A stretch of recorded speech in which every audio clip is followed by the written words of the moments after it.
Découvrez un extrait exclusif de ce livre audio et profitez d'un essai gratuit sur Audible via le lien dans la description.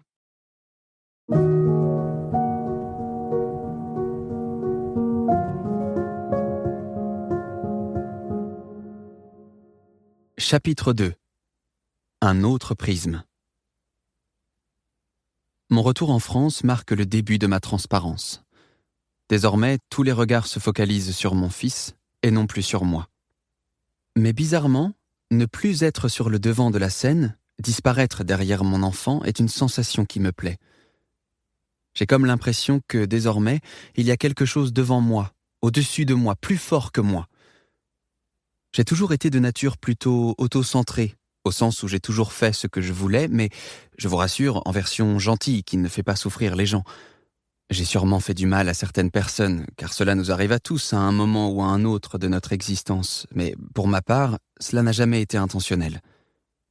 Cette sensation agréable de passer au second plan, après mon fils, ne m'a jamais quitté depuis, et je pense qu'elle m'accompagnera toute ma vie. À mes yeux, c'est vraiment génial, car je comprends à ce moment-là que les relations humaines vont prendre un tout autre relief. À présent, je vois la vie sous un nouveau prisme. Celui de mon fils. Ma première interview de papa. Le premier week-end que je passe en France entouré des miens est un pur bonheur. Ma mère nous rejoint et nous profitons à fond du plaisir simple d'être tous ensemble. Elle, ainsi que ma sœur et mes nièces, craquent complètement pour mon fils, et je suis tellement heureux de nous voir tous réunis autour de lui. Toutes les tensions qui ont pu nous diviser à certains moments de nos vies sont désormais gommées.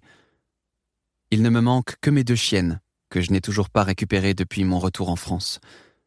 Cela fait presque 5 mois que je les ai laissées chez mon amie Hélène, qui les garde depuis mon départ pour la Colombie. La semaine qui suit, les affaires reprennent. Je monte à Paris avec Ezio. C'est notre tout premier voyage professionnel. Au programme, une interview d'1 heure pour l'émission de Faustine Bollard, Héros, sur RTL. L'occasion de mettre en lumière mon combat pour la GPA éthique. L'idée de faire ce premier voyage en train avec mon fils me stresse un peu, car j'ignore quelle sera sa réaction pendant le trajet.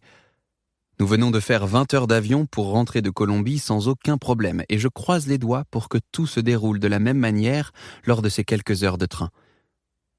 Et globalement, tout se passe bien. Même si je découvre que prendre le train avec un tout petit n'est pas si simple.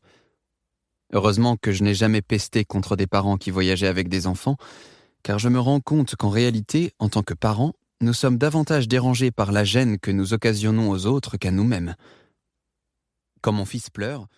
Livre audio complet gratuit disponible en description de cette vidéo.